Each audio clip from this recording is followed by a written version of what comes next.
The wars you don't see. The operations that never happen. Welcome to Covert Scope. What's something people don't know about Iran and Israel's rivalry? It's not just open conflict. There's a hidden war shaping the world as we know it. Welcome to the Balance of Blames. In this series, we'll uncover the secrets, betrayals, and covert operations fueling one of history's most enduring conflicts. नमस्कार।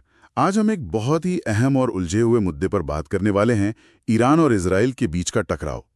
ये कोई सीधी लड़ाई नहीं है, जैसा हम आमतौर पर सोचते हैं। इसे कहते हैं शैडो कॉन्फ्लिक्ट या छाया संघर्ष।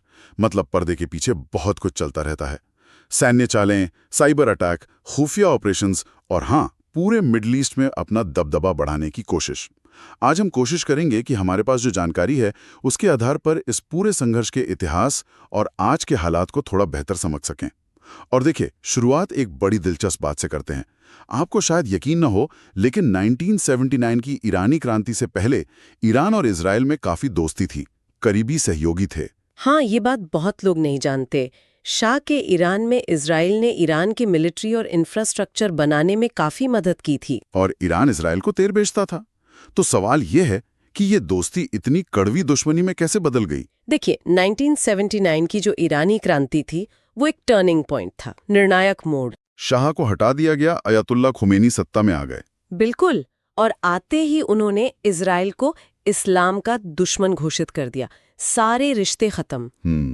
और सिर्फ रिश्ते ही खत्म नहीं किए, बल्कि फिलिस्तीनी गुटों को सपोर्ट करना भी शुरू कर दिया, जैसे हिजबुल्ला। जी हाँ, यहीं से प्रॉक्सी वॉरफेयर, मतलब दूसरों के जरिए लड़ाई का दौर शुरू हुआ। ईरान ने लेबनान में हिजबुल्ला को खुला समर्थन दिया, हथियार, ट्रेनिंग, पैसा, सब कुछ। और फिर हिजबुल्ला ने उत्तरी इजराइल पर रॉकेट दागने शुरू कर दिए। ये 80s और 90s की बात है। और वो अर्जेंटीना वाले धमाके 1992 और 94 में, उसमें भी ईरान का हाथ होने का शक था ना? हाँ, आरोप लगे थे कि ईरान परोक्ष रूप से शामिल था उन बम धमाकों में जो इजरायली और यहूदी ठिकानों पर हुए थे। तो प्रॉक्सी वॉर सिर्फ लेबनान तक सीमित नहीं था। अच्छा, फिर 2000 के दशक में मामला और गरमाया, खासकर ईरान के परमाणु कार्यक्रम को लेकर। बिल्कुल, इजराइल लगातार कहता रहा कि ईरान एटम बम बना रहा है। ईरान हमेशा कहता रहा कि नहीं, हमारा प्रोग्राम तो शांतिपूर्ण कामों के लिए है। और इसी बीच वो ईरानी न्यूक्लियर साइंटिस्ट की हत्याएं। हाँ, कई वैज्ञानिकों की हत्या हुई और शक की सुई इजरायली एजेंट्स पर गई। तनाव जमीन पर बढ़ रहा था। लेकिन सिर्फ जमीन पर नहीं, साइबर दुनिया में भी। सही कहा। इसके बाद शुरू हुआ साइबर युद्ध का दौर।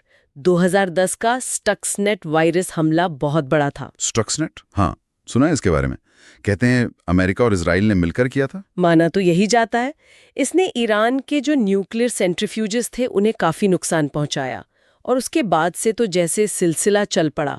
दोनों देश एक दूसरे के इंफ्रास्ट्रक्चर पर, मतलब पानी supply, gas station, power grid, इन सब पर साइबर हमले करते रहे हैं। एक तरह की लगातार चलने वाली लड़ाई, लेकिन डिजिटल मोर्चे पर। बिल्कुल, लो इंटेंसिटी कॉन्फ्लिक्ट कह सकते हैं। फिर 2011 में सीरिया का ग्रे युद्ध शुरू हो गया।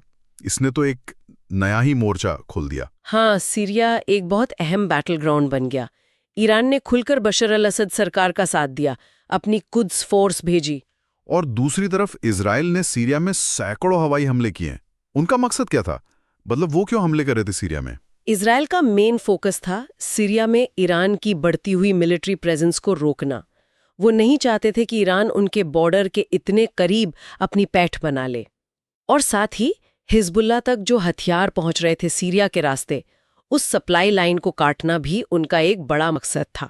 तो सीरिया एक तरह से ईरान और इजराइल के बीच का प्रॉक्सी बैटल ग्राउंड बन गया। जी हाँ। हाल के साल, खासकर 2018 के बाद तो और भी ज्यादा तनावपूर्ण रहे। जैसे 2018 में अमेरिका का JCPOA न्यूक्लियर डील से बाहर निकल जाना। हाँ, वो एक बड़ा झटका था।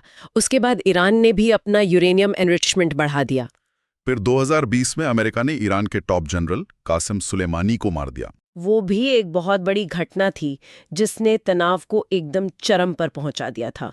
और फिर लाल सागर और खाड़ी में तेल टैंकरों पर हमले भी हुए। और फिर आया 7 अक्टूबर 2023, हमास का इजराइल पर हमला। हमास को भी तो ईरान का समर्थन माना जाता है। हाँ, ईरान हमास का एक प्रमुख समर्थक है। ईरान ने हमले में सीधे शामिल होने से तो इनकार किया, लेकिन हमास की तारीफ की। और इसके बाद जो इजराइल ने गाजा में ऑपरेशन शुरू किया, उसने पूरे क्षेत्र में तनाव और बढ़ा दिया। लेबनान से हिजबुल्लाह, इराक और यमन से ईरान समर्थित दूसरे गुट, सबने हमले तेज कर दिए। लेकिन अप्रैल 2024 में जो हुआ वो शायद सबसे अलग था। पहली बार सीधा टकराव। हाँ, वो अभूतपूर्व था।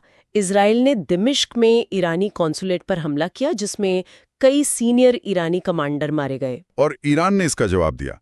पहली बार सीधे अपनी जमीन से इजराइल पर मिसाइलें और ड्रोन दागे। जी हाँ, पहली बार सैकड़ों ड्रोन और मिसाइलें। हालांकि ज्यादातर को इजराइल और उसके सहयोगियों ने रास्ते में ही रोक लिया, लेकिन ये अपने आप में ईरान की तरफ से एक बहुत बड़ा कदम था। इसके बाद इजराइल ने भी कुछ जवाबी कार्रवाई की ईरान के अंदर। हाँ, सीमित कार्रवाई थी, लेकिन हुई।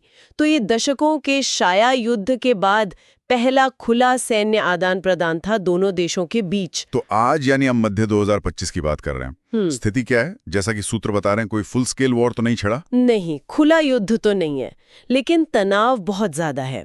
प्रॉक्सी हमले, साइबर वॉरफेयर, तोड़फोड़, ये सब जारी है। ऐसा लगता है दोनों देश एक हद से आगे नहीं जाना चाहते, शायद बड़े विनाश से डरते हैं। तो इसका क्या मतलब निकालें? देखिए, समझने वाली बात यह है कि ये सिर्फ ईरान वर्सेस इजराइल नहीं है, इसके पीछे कई और चीजें भी हैं।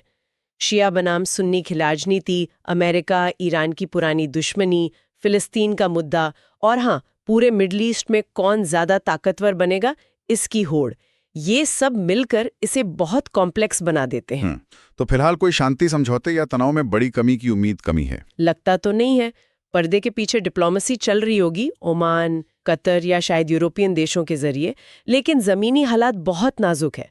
एक छोटी सी गलती भी बहुत बड़ा धमाका कर सकती है। सही कहा। और जाते जाते एक सवाल मैं छोड़ना चाहूंगी सोचने के लिए। हाँ, बताइए। अप्रैल 2024 में जब सीधा टकराव हुआ, उसके बावजूद दोनों देश फुल स्केल वॉर से पीछे क्यों हट गए? वो कौन से छिपे हुए कारण या कोई अनकहे नियम हो सकते हैं जो इन दो कट्टर दुश्मनों को अभी भी पूरी तरह भिड़ने से रोके हुए हैं? ये सोचने वाली बात है।